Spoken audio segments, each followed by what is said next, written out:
ప్రభు నామానికే మేము కలుగును గాక.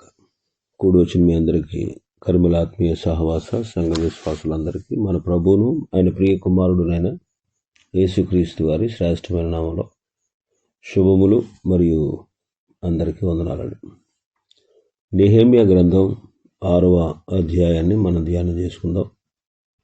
నెహెమ్యా గ్రంథం 6వ అధ్యాయం. శత్రువుల ఎదిరింపులు ఎన్ని ఉన్నా దేవుడే యెరూషలేము యొక్క ప్రాకారాన్ని పూర్తి చేయించారు. ముఖ్యాంశంగా ఈ మాటను మనం చూడొచ్చు.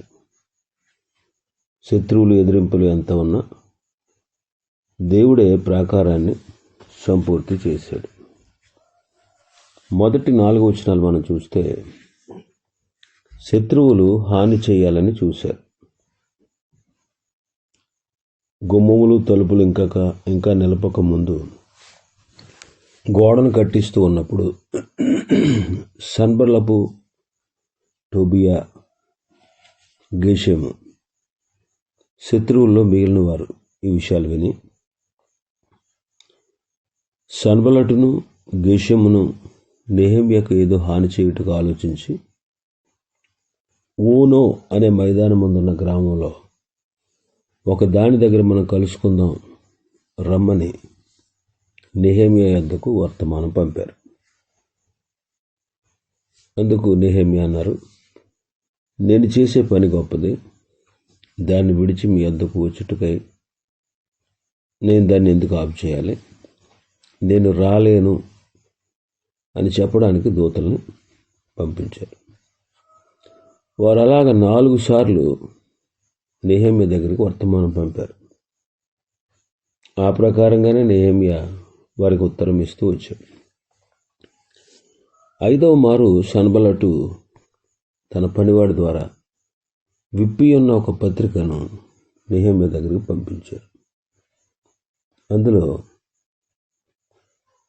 నీవు ఇశ్రాయేలు మీద రాజుగా ఉండాలని నీవు ప్రాకారాన్ని కట్టుతున్నావని, ఆ హేతువు చేతనే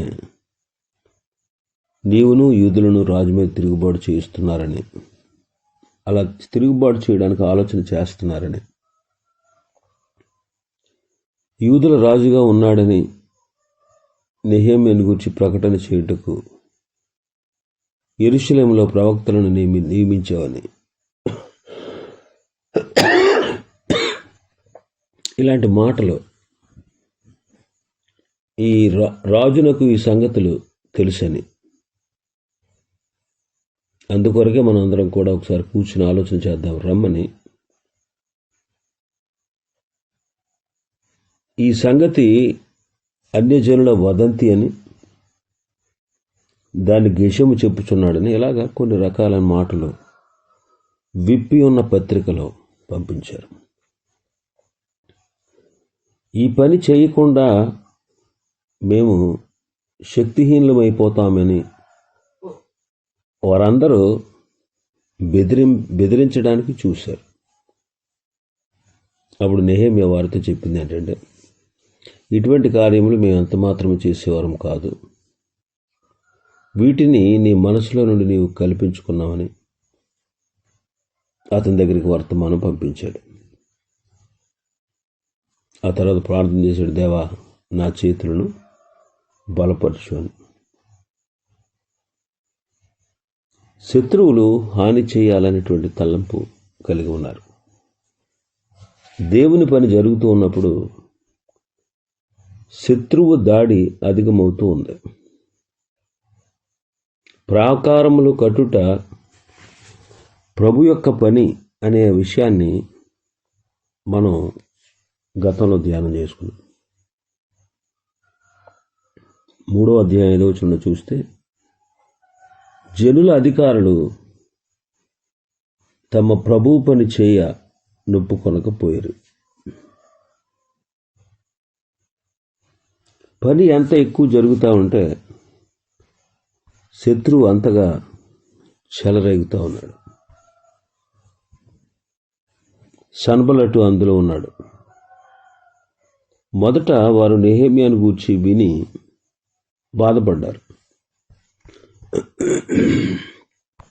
నెహెమ్యా వచ్చాడని విని బాధపడ్డాడు. ఇశ్రాయేలీలకు క్షేమము కలుగజేయి ఒకడు వచ్చాడని విని బహుగా దుఃఖపడ్డారు. తర్వాత ఎగతాళి చేశారు. వాళ్ళు ఎగతాళి చేశారు. 2వ అధ్యాయం 19 చూస్తే, హోరోనీయుడైన సల్మలటు, అమ్మోనీయుడు దాసునగు టోబి అనేవారు, అరబీయుడైన గేషము మమ్మను హేళన చేసి మా పని తృణీకరించి, మీరు చేయి పని ఏమిటి, రాజు మీద తిరుగుబాటు చేయుదురా అని చెప్పారు. కాబట్టి నొచ్చుకున్నారు మొదట, తర్వాత విని ఎగతాళి చేశారు. మూడోసారి కోపగించి రౌద్రులై ఎగతాళి చేశారు. 4వసారి యుద్ధానికి వచ్చారు. 4వ అధ్యాయంలో మనం చూసాం. 4వ అధ్యాయం మొదటి 3 వచనాల్లో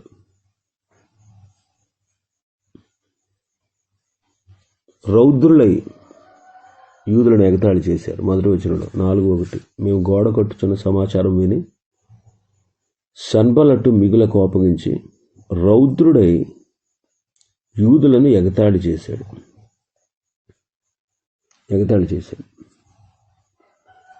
4వసారి యుద్ధానికి వచ్చారు.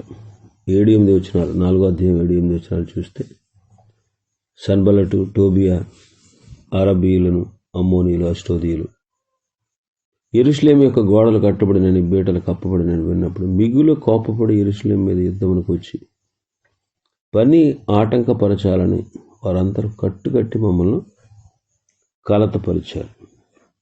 ఇప్పుడైతే నెహెమ్యాకు హాని చేయాలని తలంచుతా ఉన్నారు. ఈ సంగతి నెహెమ్యాకు అర్థమైంది. అందుకే ఓనో మైదానంలో ఒక గ్రామంలో కలుసుకుందాం అని చెప్పి నెహెమ్యాను రమ్మని చెప్పారు. ఏదో హాని చేయాలని ఆలోచించి ఓనో మైదానం మందు ఉన్నటువంటి గ్రామాల్లో ఒకదాని దగ్గర మనం కలుసుకుందాం రండి అని నెహెమ్యా దగ్గరికి వర్తమానం పంపారు. నెహెమ్యాకి ఈ సంగతి అర్థమైంది. ఓను మైదానం మధ్యధరా సముద్ర తీర సమీపంలో యెరూషలేమునకు దూరంగా ఉంది. సన్బలట్టు అతని స్నేహితులు ఆ మైదానంలోకి రమ్మని వర్తమానం పంపించారు. ఇది శత్రువు యొక్క తంత్రం. ఈనాడు కూడా శత్రువైన సాతాను మన మీద తన తంత్రాలు ప్రయోగిస్తూ ఉంటాడు. అందుకే పౌలు గారు అంటాడు, సాతాను యొక్క తంత్రములను మనం ఎరుగని వారము కాదు అంటాడు. కొరింథీయులకు రాసిన 2వ పత్రిక 2వ అధ్యాయం 11వ వచనం ఆఖరి లైన్ చూస్తే, సాతాను తంత్రములను మనము ఎరుగని వారము కాదు. సాతాను తంత్రములను మనం ఎరుగని వారము కాదు. అదే పత్రికలో 11వ అధ్యాయం 3వ వచనంలో మనం చదివితే, సర్పము తన కుయుక్తి చేత హవ్వను మోసపరిచినట్లు మీ మనస్సులను చెరుపబడి క్రీస్తు ఎడలనున్నటువంటి సరళత నుండి, పవిత్రత నుండి ఎట్లయినను తొలగిపోవునేమో అని భయపడుతున్నానట. కాబట్టి అపవాది తంత్రాలు మనం ఎరిగిన వారుగా మనం ఉండాలి. లూకాసు వార్త 22వ అధ్యాయం 31వ వచనం చదివితే, సీమోను సీమోను, ఇదిగో సాతాను మిమ్మల్ని పట్టి గోధుమల వలె జల్లించుటకు మిమ్మల్ని కోరుకున్నాడట. గోధుమల వలె జల్లించుటకు. కాబట్టి అపవాది ఎప్పుడు కూడా మనల్ని నాశనం చేయాలని, పాడు చేయాలని చూస్తూ ఉంటాడు. అపవాది క్రియలు లయపరచడానికే మనుష్య కుమారుడు అనేటువంటి యేసుక్రీస్తు వారి లోకానికి వచ్చారు. యోహాను మొదటి పత్రిక 3వ అధ్యాయం 8వ వచనం. అపవాది మొదటి నుండి పాపం చేయుచున్నాడు కనుక పాపం చేయబడ అపవాది సంబంధి. అపవాది యొక్క క్రియలను లయపరచుటకే దేవుని కుమారుడు ప్రత్యక్షమాయను. కాబట్టి అపవాది క్రియలు మనం లయపరచాలి. విశ్వాసమందు స్థిరులై వాడిని ఎదిరించాలి. అపొస్తలుడైన పౌలు తాను పనిచేస్తున్నటువంటి దినాల్లో పౌలును చంపాలని యూదులు అనేక మార్లు కుట్రలు చేశారు. దేవుడు అద్భుత రీతిగా కాపాడాడు. అపొస్తలుల కార్యములు 23వ అధ్యాయం 12వ వచనం. ఉదయమైనప్పుడు యూదులు కట్టుకట్టి తాము పౌలును చంపు వరకు అన్నపానములు పుచ్చుకొనమని ఓటు పెట్టుకున్నారు. ఈ కుట్రలో చేరిన వారు 40 మంది కంటే ఎక్కువ. పౌలును చంపేంత వరకు మేము అన్నపానాలు పుచ్చుకోమని 40 మంది కంటే ఎక్కువే పౌలును చంపాలని యత్నం చేశారు. 25వ అధ్యాయం 3వ వచనాన్ని మనం చూస్తే, మరియు త్రోవలో అతని చంపుటకు పొంచి ఉండి మీరు దయచేసి అతనిని యెరూషలేమునకు పిలువనంపించడని అతని గూర్చి ఫేస్తునొద్ద మనవి చేశారు. అతన్ని త్రోవలోనే చంపాలని. ఈ రీతిగా నెహెమ్యాను కూడా ఏదో ఒక హాని చేయాలని,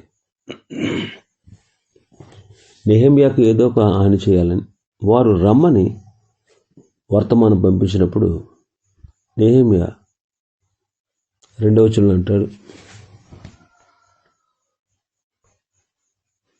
2వ వచనంలో 3వ వచనం మనం చదివితే 2వ వచనంలో రమ్మన్నారు. 3వ వచనంలో నేను చేసే పని గొప్పది, నేను ఈ పని మానేసి నీ దగ్గరికి రాలేను అని కబురు పంపించాను. నేను చేసే పని గొప్పది కనుక నేను ఎందుకు ఆ పని ఆపాలి, నేను రాలేను అని వర్తమానం పంపాడు. నెహెమ్యాకు దేవుని పని ముఖ్యం, అన్నిటికంటే కూడా దేవుని పని ముఖ్యం కనుక నేను రాలేను అని చెప్పాడు.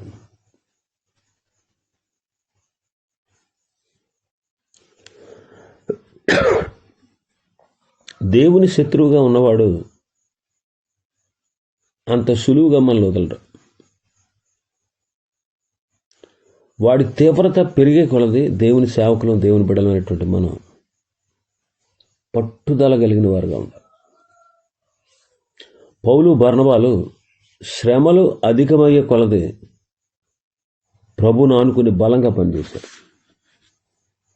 వాళ్ళకి శ్రమలు ఎక్కువయ్యే కొలది ప్రభువును ఆనుకుని బలంగా పనిచేశారు. అపొస్తలుల కార్యములు 14వ అధ్యాయం 1 నుంచి మనం చదివితే, ఈకొనియలో జరిగినది ఏమనగా వారు కూడి యూదుల సమాజ మందిరంలో ప్రవేశించి తేటగా బోధించినందున అనేకులు యూదులు గ్రీసు దేశస్తులు విశ్వసించరు. అయితే అవిధేయులైన యూదులు అన్ని జనులను పురుగొలిపి వారి మనసులలో సహోదరుల మీద పగ పుట్టించారు. కాబట్టి ప్రభువును ఆనుకొని ధైర్యముగా మాట్లాడుటకు అక్కడ వారు బహుకాలం గడిపారు. ప్రభు వారి చేత సూచక్రియలు అద్భుత కార్యము చేయించి తన కృపావాక్యమునకు సాక్ష్యం ఇప్పించుచుండెను. అధికమయ్యే కొలది ప్రభువును ఆనుకొని మనం బలంగా పనిచేయాలి. 5వ మారు సన్బలటు తన పనివాడి ద్వారా విప్పిన పత్రిక ఒకటి పంపించాడు. విప్పి ఉన్న పత్రిక ఒకటి పంపించాడు 5వ మారు. అందులో ఏముందంటే, నీవు యూదులపైన రాజు కావాలనుకుంటున్నావు, అందుకే ఈ ప్రాకారాన్ని కడుతున్నావు. రాజు మీద యూదులందరూ తిరుగుబాటు చేసేటట్లుగా నీవు వాళ్ళని రెచ్చగొట్టడానికి ఆలోచిస్తున్నావు. నీవు యూదులకు రాజుగా ఉండాలని నిన్ను గూర్చి ప్రకటన చేయడానికి యెరూషలేములో ప్రవక్తలను నియమించావు. రాజుకు ఈ సంగతి అంతా తెలిసిపోయింది. ఇందుకొరకే మనం ఇప్పుడు కూర్చుని ఆలోచన చేద్దాం రా. ఇది నిజం కాదు, కానీ ఇది అన్ని జనుల వదంతి అని గెషేము చెప్పుచున్నాడు. ఇలాంటి మాటలన్నీ రాసి పంపించారు. విప్పి ఉన్న పత్రిక అంటే దాన్ని తీసుకుని వెళ్తూ ఉన్నప్పుడు వారు కానీ దారిలో ఎవరైనా కానీ చదవడానికి అనుకూలంగా ఉండేటట్లు, ఈ సంగతి ఎవరైనా చదివి చక్రవర్తికి అందించేటట్లుగా, చక్రవర్తి నెహెమ్యా మీద చర్య తీసుకుంటాడనే ఉద్దేశంతో అలా పంపించారు.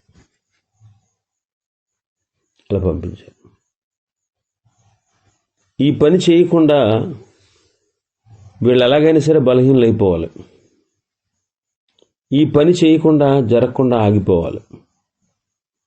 ఈ పని చేయకుండా వారు శక్తిహీనులు అయిపోవాలనే ఉద్దేశంతో బెదిరించడానికి అలాగ పంపించారు. చూడండి, విప్పి ఉన్న పత్రిక, బెదిరించే పత్రిక పంపించినప్పుడు నెహెమ్యాతో పాటు నెహెమ్యాతో పనిచేసే వాళ్ళు కూడా ఏమవుతారు? భయపడిపోతారు. భయపడిపోయి ఆ పని ఆపేస్తారు.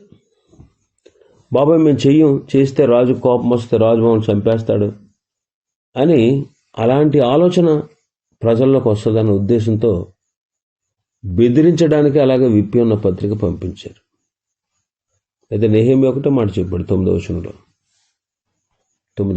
మేము అటువంటి కార్యం ఎంత మాత్రము చేయవారము కాదు, ఇవి నీవు మనసులో కల్పించుకున్నావు అని వర్తమానం పంపించాడు.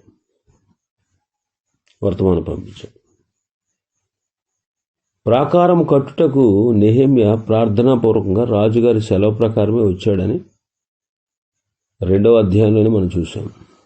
కనుక నెహెమ్యా ఏమీ భయపడలేదు. పరలోకపు తండ్రి అయిన ఆ ప్రభు పని చేయడానికి పంపించిన వాడు భూలోకమందున్న ప్రభువే.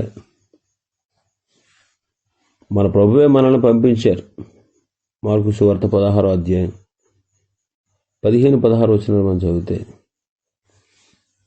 మీరు సర్వలోకంలోకి వెళ్ళి సర్వసృష్టికి సువార్తను ప్రకటించండి. నమ్మి బాప్తీసం పొందినవాడు రక్షింపబడును, నమ్మని వానికి శిక్ష విధింపబడును అన్నారు. మత్తయి సువార్త 28వ అధ్యాయం 18-19 వచనాలు మనం చూస్తే, పరలోకమందును భూమి మీదను నాకు సర్వాధికారం ఇవ్వబడి ఉన్నది. కాబట్టి మీరు వెళ్ళి సమస్త జనులను శిష్యులనుగా చేయండి. తండ్రి యొక్క, కుమారుని యొక్క, పరిశుద్ధాత్మ యొక్క నామంలోనికి వారికి బాప్తీసం ఇచ్చుచు, నేను మీకు ఏ సంగతులు ఆజ్ఞాపించుతునో వాటినన్నిటినీ గైకొనవలనని వారికి బోధించుడు. ఇదిగో నేను యుగ సమాప్తి వరకు సదాకాలము మీతో కూడా ఉన్నానని వారితో చెప్పాను.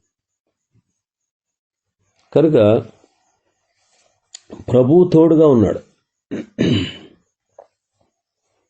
పరలోకపు తండ్రి వారికి తోడుగా ఉన్నాడు కనుక భయపడకుండా ప్రభు కార్యాల్లో వారు కొనసాగారు. ఈనాడు మనం కూడా ప్రభు మనకు తోడుగా ఉన్నాడు. ఒకసారి మనం చూస్తే హెబ్రీ పత్రిక 13వ అధ్యాయం 5-6 వచనాలు మనం చూస్తే, ధనాపేక్ష లేని వారే మీకు కలిగిన వాటితో తృప్తి పొందింది. నిన్ను ఏమాత్రమును విడువను, నిన్ను ఎన్నడను ఎడబాయను అని ఆయనే చెప్పాను కదా. కాబట్టి ప్రభువు నాకు సహాయుడు, నేను భయపడను, నరమాత్రులు నాకేమి చేయగలరు అని మంచి ధైర్యంతో మనం చెప్పగలగాలి. కాబట్టి ప్రభు తోడుగా ఉన్నాడు. అన్ని పరిస్థితుల్లో, అన్ని కాలాల్లో, అన్ని చోట్ల ఆయన బిడ్డలమైనటువంటి మనకు ఆయన తోడుగా ఉంటాడు. ఆ తర్వాత మనం చూస్తే నెహెమ్యా ప్రార్థన చేస్తున్నాడు. చిన్న ప్రార్థన, దేవా ఇప్పుడు నన్ను బలపరచుము అని ప్రార్థన చేశాడు. ఎందుకంటే శత్రువులు అధికమయ్యారు. శత్రువులు ఏదో హాని చేయాలని తలంపు పెట్టుకున్నారు. ఏదో ఒక రీతిగా నెహెమ్యా మీద దాడి చేయాలని ఆలోచన కలిగి ఉన్నారు. అందుకే 9వ వచనంలో ఆఖరి లైన్లో అంటాడు, దేవా ఇప్పుడు నా చేతులను బలపరచుము అంటాడు. ఇప్పుడు నా చేతులను బలపరచు. మనం కూడా ప్రతి సమయం అందు ప్రార్థనాపూర్వకంగానే పనిచేయాలి. నెహెమ్యా ప్రతి విషయం అందు ప్రార్థనాపూర్వకంగా పనిచేశాడు. ప్రార్థనాపూర్వకం. పౌలు కూడా దేవుని బలముతోనే ప్రార్థన చేశాడు, పనిచేశాడు. ఫిలిప్పీ పత్రిక 4వ అధ్యాయం 13వ వచనం మనం చదివితే, ఫిలిప్పీ పత్రిక 4:13, నన్ను బలపరచువాని యందే నేను సమస్తము చేయగలను. పౌలు గారు అన్నమాట. నన్ను బలపరచువాని యందే నేను సమస్తం చేస్తా. కొలస్సీ పత్రికలు మనం చదువుతాం, 1వ అధ్యాయం ఆఖరి 2 వచనాలు మనం చదివితే 28-29 వచనాలు, ప్రతి మనుషుని క్రీస్తునందు సంపూర్ణుడిగా చేసి ఆయన ఎదుట నిలబెట్టాలని సమస్త విధమైన జ్ఞానంతో మేము ప్రతి మనుషునికి బుద్ధి చెబుతూ ప్రతి మనిషిని బోధిస్తూ ఆయన ప్రకటిస్తున్నాం. అందునిమిత్తం నాలో బలముగా కార్యసిద్ధి కలగజేయు ఆయన క్రియాశక్తిని బట్టి నేను పోరాడుచు ప్రయాసపడుతున్నాను అంటారు. కాబట్టి మనం కూడా బలముగా పనిచేయాలి. ఇంకా చాలా విషయాలు ఉన్నాయి ఈ అధ్యాయంలో. ప్రభు చిత్తం అయితే రేపటి దినం మరికొన్ని విషయాలు ధ్యానం చేసుకుందాం. దేవుడి వర్తమానాన్ని మన వినికిడిలో ఆశీర్వదించును గాక. ఆమేన్.